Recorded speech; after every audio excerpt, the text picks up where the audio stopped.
Dr. Jaishankar said, we are comprehensive strategic partners. We're also Quad partners. We share traditions. We also share an interest in the sort of region we live in, an Indo-Pacific that is peaceful, stable and prosperous, in which sovereignty is respected, and where all countries can benefit from a strategic equilibrium. We can only build and sustain this region by working with others, and I can't emphasise sufficiently how important we see India to that project. I thank Jai for his kind comments about our support on the G20. We certainly did want to ensure we worked with India as much as we were able to make this a successful, make it a successful G20 year. India is also hosting the Quad meeting early next year, so we equally would want to work with India to ensure that that is as successful and positive as it can be. Today we did discuss many issues. We discussed, amongst other things, our work in the Indian Ocean region, how we can collaborate on shared challenges, climate change, maritime security, the health of the oceans. We're at either end, literally, of the Indian Ocean, and we have the largest Indian Ocean coastlines of any nation. So we share a lot. So it's central defining both of us, and it brings us together. So as Jai referenced, I'm pleased to confirm today that Australia will host the Indian Ocean Conference in Perth in February of next year. It's an opportunity to discuss practical solutions for the key challenges facing the region. And I also look forward to welcoming Jai to Australia, not only for that, but for Raisina Down Under, an event in Canberra, which will follow soon after the Down Under version of the Raisina Dialogue. We discussed today the momentum we're seeing in our economic engagement, educational links and people ties more broadly. We're obviously working hard to expand this cooperation, including through a new 1.5 track strategic dialogue.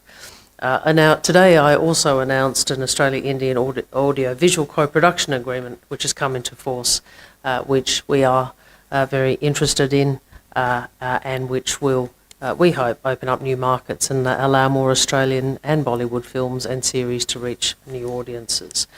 There's a lot we can discuss, but I want to close the opening remarks by again reiterating my thanks to Jai for his intellectual contribution to multilateral and regional issues, for his personal engagement and for ensuring that he is such a competent and insightful partner for us as we continue to grow this very important bilateral relationship.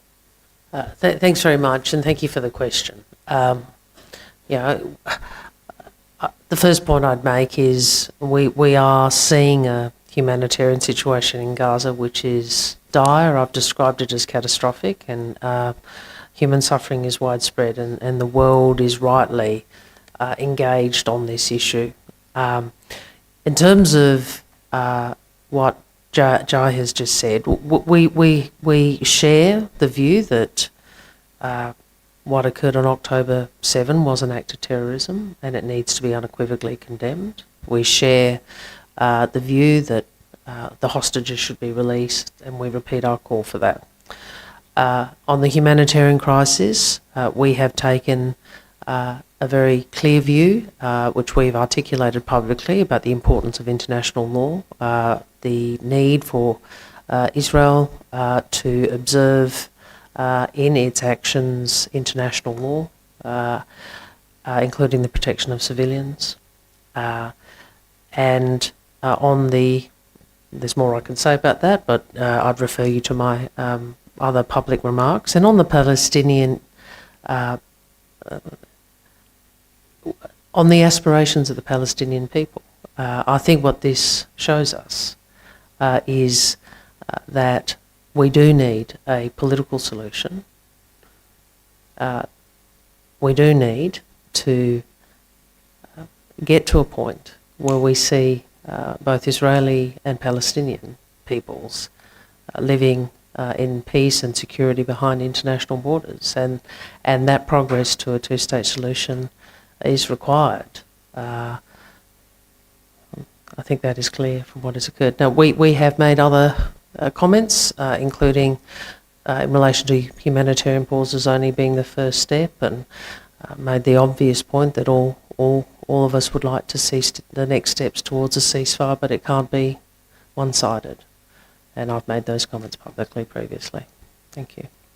Well, thank you. Look, we do regard one of the important components or aspects of our partnership with India is obviously our partnership in the context of the Quad, and rightly that it occupied a fair degree of our discussion, as Dr. Jaishankar has outlined, and we look forward to the next meeting, and we look forward to the Quad's continued contribution to the region we want to live in and to the betterment of the peoples of the region. In relation to the incident to which you refer, I'd make a few points. The first is that the safety and well-being of Australian Defence personnel is our utmost priority. The second point I'd make is to again reiterate that we have raised our serious concerns with the Chinese authorities following what we regard as unsafe and unprofessional interaction with the PLA Navy destroyer. I would again make the point that these events occurred within Japan's EEZ and in international waters, and Australia's principal position is that we expect all countries, including ourselves, to operate militaries in a safe and a professional manner. Dr. Wong had mentioned yesterday that China, for both India and Australia, was the biggest trade partner and the biggest security anxiety. Can you elaborate a bit on that?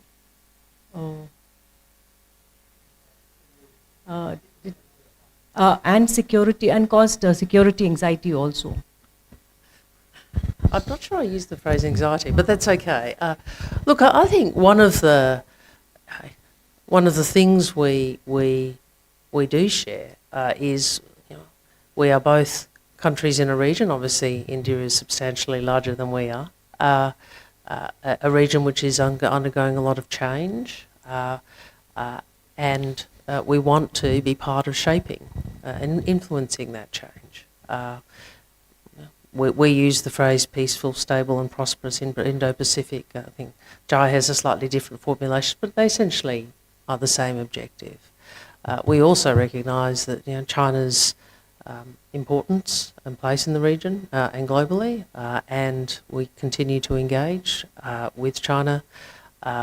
Certainly, we both have a very substantive economic relationship with China, and China is a country with whom we will continue to engage. The way in which we describe it is, we will cooperate where we can, and there are areas where we can. We will disagree where we must, and we will engage in our national interests, and that is the way in which we have described our approach to the relationship with China. To go back to the 1967 borders. First, the matter of borders, I think, by definition, is a subject of negotiation in the context of a two-state solution. But on the issue of settlements, yes, I can be very clear that Australia has, under this government, expressed its view that the settlements are contrary to international law and unhelpful to progress towards a two-state solution.